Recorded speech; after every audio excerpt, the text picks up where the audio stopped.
Hello दोस्तों, good morning. स्वागत है एक बार फिर से आप सभी का एमजेटी एजुकेशन में। दोस्तों आज है 5 जून।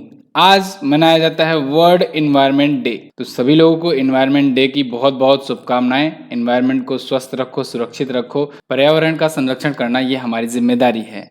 वीडियो अगर पसंद आएगी तो वीडियो को लाइक करना, शेयर करना, चैनल पर नए आए हो चैनल को सब्सक्राइब करके बेल आइकन को जरूर प्रेस कर देना, जिससे बेस्ट क्वालिटी कंटेंट के करंट अफेयर आपको मिलता रहे। इस वीडियो को स्पॉन्सर किया है टेक्स्ट बुक ने। टेक्स्ट बुक पर विन विन वीकेंड ऑफर चल रहा है दोस्तों।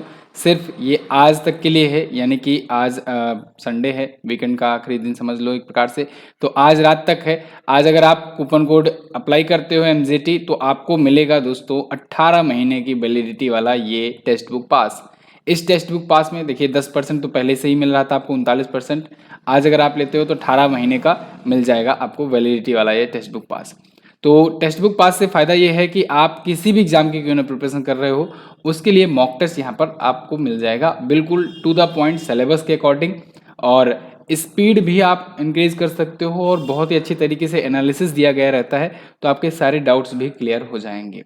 और बहुत भी कई प्रकार के ग्राफ वगैरह के माध्यम से आपका एनालिसिस किया जाता है कि कौन सा पोर्शन आपका वीक है, कौन सा पोर्शन आपका मजबूत है, किस पर आपको ज़्यादा फोकस करना चाहिए। ये सब चीज़ें अगर आप जानते रहोगे तो फिर आप बेहतर तरीके से अपनी जो कमियां हैं उनको सुधार सकोगे और अपना इंक्रीज कर सकोगे स्कोर। सिलेक्शन रेट 50% तक डेफिनेटली बढ़ जाएगा। तो कूपन कोड आप यूज कीजिएगा MJT, link is in the description. जाओ जल्दी से क्लिक करो, उसको डाउनलोड करो एप्लीकेशन को और इस टेक्स्ट बुक पास को अभी परचेज करो। बात करते हैं दोस्तों लास्ट डे के क्वेश्चंस की, कहीं भूल ना जाओ, कर लेते हैं क्विकली रिवीजन। ई स्टाम्प किसने शुरू किया है? पंजाब राज्य सरकार ने। अब वहां पर स्टाम्प पेपर जो होंगे उसकी जगह पर ई स्टाम्प यूज किए जाएंगे। तुर्की ने दोस्तों अपना नाम बदलने के लिए यूनाइटेड नेशन में अर्जी दायर की थी और नाम अप्रूव हो गया है। अब तुर्की का नाम होगा तुर्कीये। तुर्कीये स्पेलिंग याद रखिएगा, अब ये नई स्पेलिंग होगी। जेवियर ओलिवन मेटा प्लेटफॉर्म के नए COO बनाए गए, चीफ ऑपरेटिंग ऑफिसर बनाए गए हैं। और अश्वनी भाटिया को सेबी की पूर्णकालिक सदस्य का कार्यभार मिला हुआ है। सेबी के दोस्तों वैसे अगर बात करें तो माधवीपुरी बुच जो है, माधवीपुरी बुच, ठीक है, ये यहाँ की अध्यक्ष बनी हुई हैं, पहली महिला, ये भी आप याद रखेंगे। एप्लीकेशन और इंस्टाग्राम ने दोस्तों अभी लापता बच्चों को ढूंढने के लिए अलर्ट फीचर लॉन्च किया हुआ है, इंपॉर्टेंट फीचर है। उत्तराखंड में भारत का पहला लिक्विड मिरर टेलीस्कोप खोला गया है। 3 जून को विश्व साइकिल दिवस मनाया गया। और कॉइन स्विच कुबेर ने भारत का पहला रुपया based crypto index CRE8 launch किया हुआ है। अभी Bureau of Civil Aviation Security यानी कि BCAS के दोस्तों IPS जुल्फिकार हसन बनाए गए नए डायरेक्टर जनरल। संतूर वादक, प्रसिद्ध संतूर वादक, पद्मश्री पुरस्कार विजेता भजन सापोरी जी का निधन हो गया है। ओके, ये संतूर वादन करते थे। ये तो था दोस्तों कल के दिन का टॉप 10 करंट अफेयर का क्वेश्चन। तो इसको आपने पढ़ा तो आप बिल्कुल लय में आ गए हो। जैसे होता नहीं है कोई भी स्पोर्ट खेलने जाओ तो पहले शुरुआत में वार्म अप किया जाता है, तो अब ये वार्म अप हो गया है आपका। अब आप स्पोर्ट खेलोगे आज के दिन का, ठीक है। तो वार्म अप के लिए 10 क्वेश्चंस पिछले दिन का रिवीजन कराया जाता है, जिससे आप वीडियो में बिल्कुल इन्वॉल्व हो सको। अब आप इन्वॉल्व हो गए हो, चलिए शुरू करते हैं। पहला क्वेश्चन आपके सामने, वर्ल्ड इन्वायरमेंट डे कब मनाया गया? तो 5 जून को, यानी आज है वर्ल्ड इन्वायरमेंट डे। बहुत इंपॉर्टेंट डे है दोस्तों। पर्यावरण की रक्षा करने के लिए, पर्यावरण संरक्षण के बारे में लोगों को अवेयर करने के लिए, लोगों को बताने के लिए कि पर्यावरण को अगर सुरक्षित रखोगे, साफ सुथरा रखोगे तो किससे कितना फायदा मिल सकता है, लॉन्ग टर्म के लिए भी, अभी के लिए भी। ग्लोबल वार्मिंग जैसे इशूज़ हुए या फिर बहुत सारे ऐसे प्रॉब्लम्स होते हैं, ठीक है, क्लाइमेट चेंजेस होते हैं, तो जिनका असर देखना पड़ता है डायरेक्टली इनडायरेक्टली। तो इन सब से बचने के लिए पर्यावरण दिवस मनाया जाता है। 1972 में इसकी शुरुआत करी गई थी। क्यों? क्योंकि 1972 में पहली बार दोस्तों 5 जून को ही पहला पर्यावरण सम्मेलन हुआ था। कहाँ पर हुआ था ये अगर पूछा जाए तो आप बताएंगे स्टॉकहोम, स्विट्जरलैंड में। इस बार की थीम है only one earth, living sustainability in harmony with nature. एक ही धरती है भैया, कायदे में रहोगे तो फायदे में रहोगे। चलो अगला देखते हैं। हाल ही में किस देश के शोधकर्ताओं ने दुनिया का सबसे बड़ा पौधा खोजा? तो दोस्तों अभी हाल ही में ऑस्ट्रेलिया के शोधकर्ताओं ने ऑस्ट्रेलिया में दुनिया का सबसे बड़ा पौधा खोजा हुआ है। ये समुद्र के अंदर पाया जाता है। और इंटरेस्टिंग बात तो ये है कि ये 200 किलोमीटर स्क्वायर में फैला हुआ है। बिल्कुल सही सुना आपने, 200 किलोमीटर स्क्वायर में ये पौधा फैला हुआ है समुद्र के अंदर ऑस्ट्रेलिया में। ऑस्ट्रेलिया में दोस्तों जो शार्क बे है, शार्क की खाड़ी, वहाँ पर 200 किलोमीटर स्क्वायर में ये पौधा फैला हुआ है। दुनिया का सबसे बड़ा पौधा माना जा रहा है। तो ऑस्ट्रेलिया में रिसर्चर्स ने इसको खोजा हुआ है, पानी के अंदर ये उगता है। क्लियर? नाम क्या दिया गया है? पोसिडोनिया ऑस्ट्रेलिया। क्या? पोसिडोनिया ऑस्ट्रेलिया। चलिए मैं आपको वर्ल्ड मैप में दिखाता हूँ ऑस्ट्रेलिया है कहाँ पर। वर्ल्ड मैप में आप देख पाएंगे ये रहा अपना प्यारा भारत, और यहाँ से अगर हम लोग आएंगे ऑस्ट्रेलिया की तरफ, इस साइड में आएंगे मलेशिया वगैरह को पूरा पार करते हुए, तो ये रहा ऑस्ट्रेलिया। ये अपना अलग ही इसका कॉन्टिनेंट है। ऑस्ट्रेलिया की राजधानी होती है दोस्तों कैनबरा। अच्छा, ऑस्ट्रेलिया से याद आया, यहाँ पर आपको दिख रहा है ब्रिस्बेन। यहीं पर ब्रिस्बेन में क्या होने वाला है? ओलंपिक होने वाला है। 2032 का ओलंपिक यहाँ पर होगा। और बगल में ही आपको गोल्ड कोस्ट दिख रहा है। आप स्कॉटलैंड वाला नहीं समझेंगे, ये ऑस्ट्रेलिया वाला गोल्ड कोस्ट है। और यहाँ पर दोस्तों 2018 में हुआ था कौन सा? Commonwealth game. ये भी याद रखना है, कॉमनवेल्थ गेम अगला वाला कहाँ पर होगा? एम्स्टर्डम में 2022 में ही होगा। ठीक है, तो ये ब्रिस्बेन भी आप याद रखेंगे। ऑस्ट्रेलिया के अभी नए पीएम बने हुए हैं। नए पीएम कौन बन गए हैं? नए पीएम है एंथनी अल्बनीज। कौन? एंथनी अल्बनीज, याद रखिएगा। इसके अलावा मैं अगर आपको बात करूं, यहाँ पर अभी एक समिट हुई थी, क्वाड समिट हुई थी जापान में। तो इंडिया, जापान, ऑस्ट्रेलिया और यहाँ पर है दोस्तों America, United states of America. अगर आप पृथ्वी घुमाओगे ये, ठीक है, तो यूनाइटेड स्टेट्स ऑफ अमेरिका, इन चारों देशों के बीच में ये क्वाड समिट हुई। 4 देश मिलकर के, देखो आप मैप में अगर देखोगे तो ये क्वाड बना रहे हैं। तो इन चारों देश के बीच में अभी क्वाड समिट हुई। क्वाड समिट आयोजित कहाँ की गई थी? जापान में। इंडिया के प्राइम मिनिस्टर नरेंद्र मोदी जी गए थे इंडिया को रिप्रेजेंट करने। ये सारे पॉइंट्स आप याद रखेंगे। ऑस्ट्रेलिया की करेंसी ऑस्ट्रेलियन डॉलर होती है। अगला क्वेश्चन है, हाल ही में किस राज्य में खेलो इंडिया यूथ गेम्स 2021 प्रारंभ हुआ? तो दोस्तों खेलो इंडिया यूथ गेम्स 2021 प्रारंभ हो चुका है हरियाणा में। ध्यान रखिएगा, ये खेलो इंडिया यूथ गेम 2021 है, आयोजित 2022 में हो रहा है। ठीक है, क्यों? क्योंकि 2021 वाला हो नहीं पाया था ड्यू टू कोविड-19, तो ये पोस्टपोन कर दिया गया था। अभी ये हो रहा है पंचकुला हरियाणा में। ठीक है, अभी 5वां वाला संस्करण भी होगा। ये तो चौथा संस्करण है, 5वां वाला संस्करण भी इसी साल होगा, 2022 वाला भी होगा इसी साल। कहाँ पर होगा वो होगा मध्य प्रदेश में। खेलो इंडिया की अगर हम लोग बात करें तो दोस्तों भारत में खिलाड़ियों को ओलंपिक्स और एशियन गेम्स और कॉमनवेल्थ गेम जैसे बड़े टूर्नामेंट में, बड़े प्लेटफॉर्म में के लिए तैयार करने के लिए भारत सरकार ने ये शुरू किया है खेलो India youth game.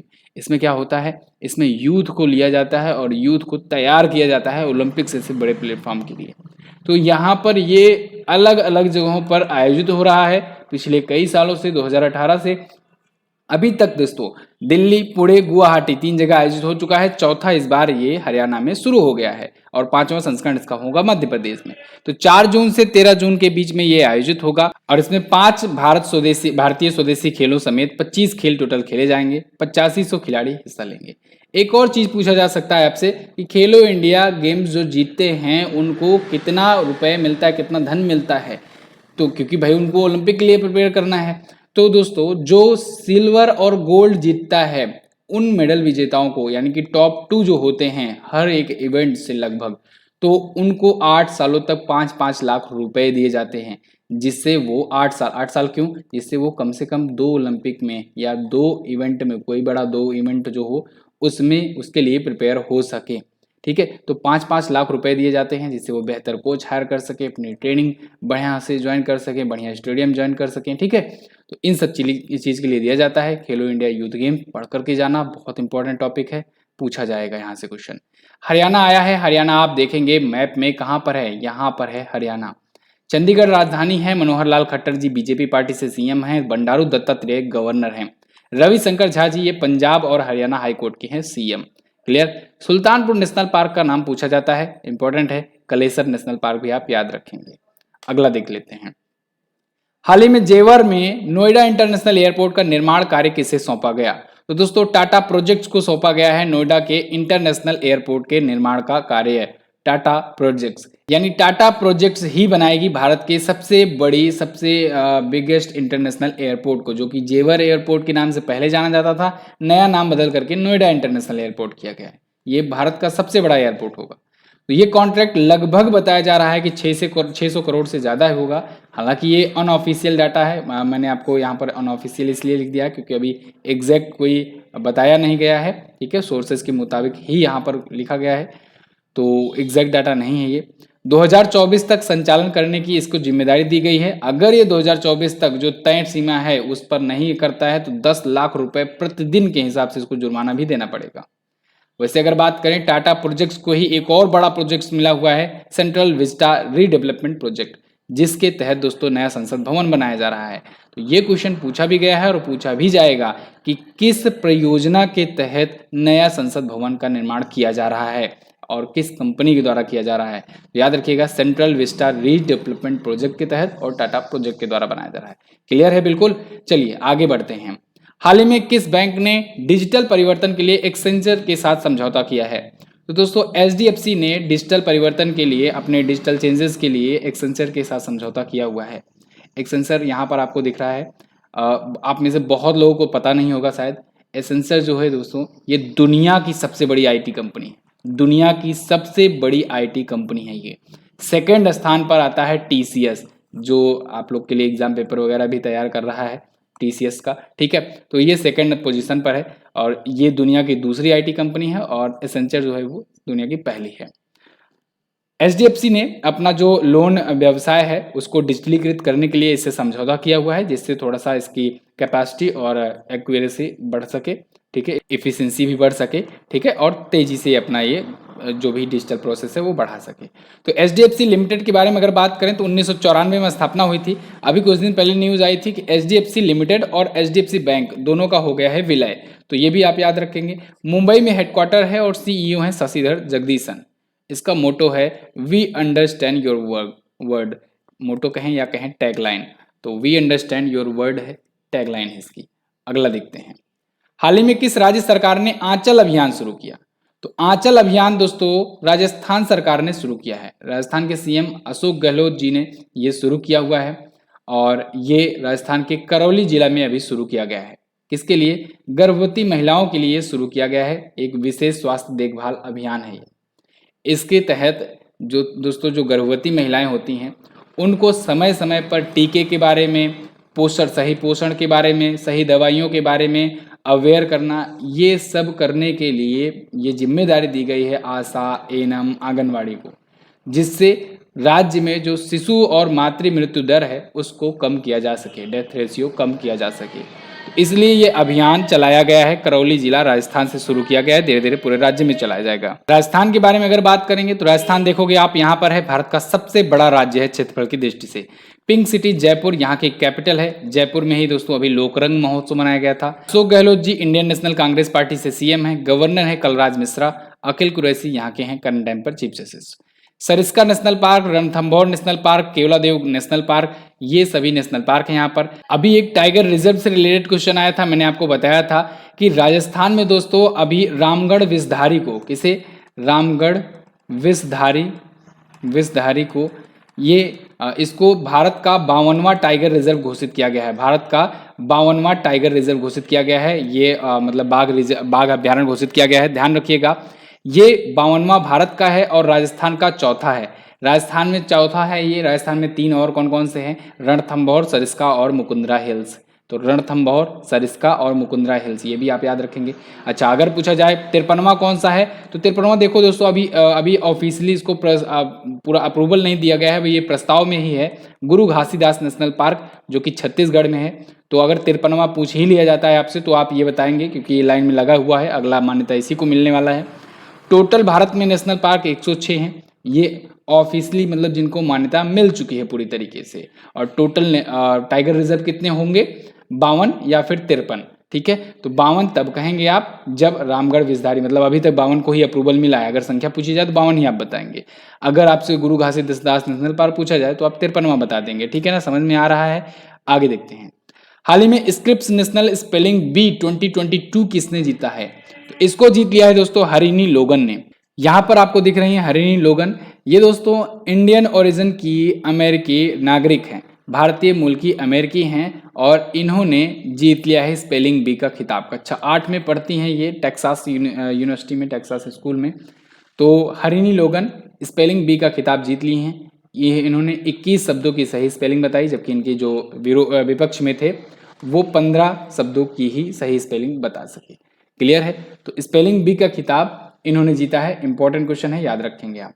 Telegram group है अपना, इसको ज्वाइन कर लीजिए। यहाँ पर पीडीएफ वगैरह भेज जाती है डेली, जो इवनिंग वाली 5 बजे की क्लास होती है डिटेल वाली, जिसमें रिवीजन आपका कराया जा रहा है, सुपर फास्ट रिवीजन, तो उसकी भी पीडीएफ यहाँ पर डेली भेज दी जाती है। तो आप जाकर के सारी पीडीएफ भी डाउनलोड कर लो अभी आज ही, और इसके अलावा क्लास को भी ज्वाइन किया करो, ठीक है। और बाकी चीज़ें तो आप जानते ही हो, ये सुपर सेल चल रहा है आज के लिए है, और ई बुक्स और कोर्सेज पर एनटीपीसी सीबीटी 2 की जो लोग प्रिपरेशन कर रहे हैं उनके लिए बहुत ही बेहतर मौका है, इसका आप फायदा उठाएं। अगला देखते हैं, ब्लूमबर्ग बिलियनियर इंडेक्स के अनुसार हाल ही में एशिया के सबसे अमीर व्यक्ति कौन बने? तो वो बन गए हैं दोस्तों मुकेश अंबानी। मुकेश अंबानी एशिया के सबसे अमीर व्यक्ति के रूप में गौतम अडानी को पीछे छोड़ दिए हैं, और यहां पर ये टॉप पर हैं। एशिया में टॉप 2 पोजीशन पर टॉप 2 इंडियंस हैं, ये बहुत बड़ी बात है। मुकेश अंबानी और गौतम अडानी ये दोनों एशिया में टॉप पर हैं, लेकिन विश्व में अगर पूछा जाए कौन सा स्थान है, तो विश्व में 7वां और 9वां स्थान है मुकेश अंबानी और गौतम अडानी का। टॉप पर एलन मस्क हैं 211 बिलियन डॉलर की नेटवर्थ के साथ यूनाइटेड स्टेट्स ऑफ अमेरिका के। जेफ बेजोस सेकंड पर, फिर उसके बाद बर्नार्ड अर्नाल्ड है, ऐसे करके मुकेश अंबानी 7वें पर हैं। इनकी नेटवर्थ है 101 बिलियन। कल शाम को जब क्वेश्चन टाइप किया गया दोस्तों, तो ये 99.5 बिलियन डॉलर पर थे, और उसके बाद देखिए रात भर में इनकी 1.6 बिलियन डॉलर, जब मैं यहाँ पर रिसर्च कर रहा था डिटेल आपको बताने के लिए, तो 1.6 बिलियन डॉलर की इनकी संपत्ति आज बढ़ गई। देखिए 5 जून को ब्लूमबर्ग की ऑफिशियल रिपोर्ट है, तो यहाँ पर देखिए 1.6 बिलियन डॉलर एक दिन में ही बढ़ गया इनका। सोचिए अगर ऐसा बढ़ता रहा तो ये बहुत जल्दी ये टॉप 5 में भी आ सकते हैं। फिलहाल आपको एक इंटरेस्टिंग चीज़ बताऊं, यहाँ पर देखिए आपको सिर्फ और सिर्फ 3 देश के नाम दिखेंगे, United states of America, France और इंडिया। टॉप 10 में केवल 3 देश हैं और फ्रांस के केवल 1। अमेरिका पता है क्यों सबसे ज़्यादा अमीर है? क्योंकि यहाँ पर इतने बिलियनियर्स हैं, ये देखिए टॉप 10 में इतने लोग हैं।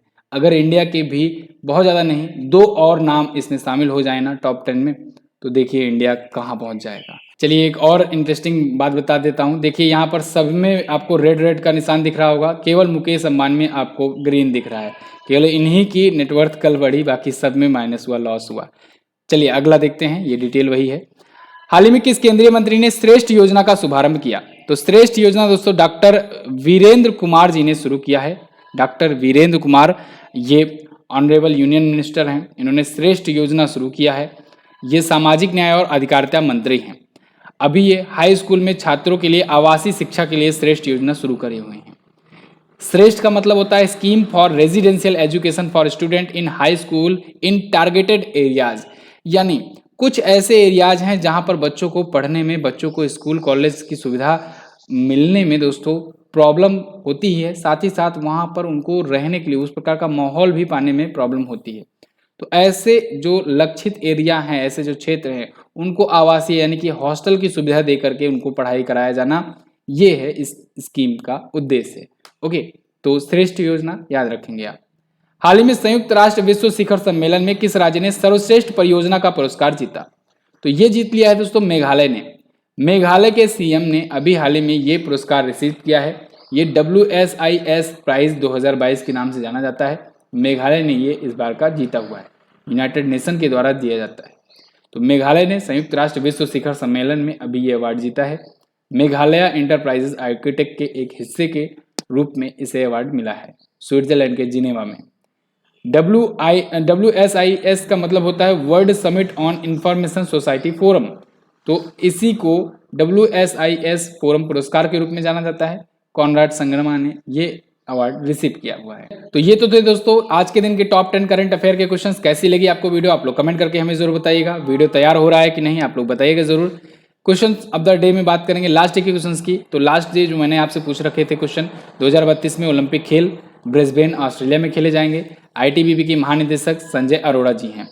आज आपके लिए पहला क्वेश्चन है, तुर्की की राजधानी क्या है और तुर्की का असली नाम, नया नाम क्या हो चुका है, और अभी भारत ने कुछ व्यापार भी किया था, आप वो भी बता देंगे। सेबी का हेडक्वार्टर कहाँ है, सेबी के बारे में सारी डिटेल आप बता देंगे। चलिए बस फिलहाल इतना ही रखते हैं दोस्तों। वीडियो में क्विज वगैरह सब कुछ आपको हमारे एप्लीकेशन पर मिल जाएगी। MZT ऐप आप इंस्टॉल कर सकते हो। फिलहाल इतना ही रखते हैं वीडियो में, मिलेंगे अगले दिन की वीडियो में। तब तक के लिए नमस्कार, जय हिंद, वंदे मातरम।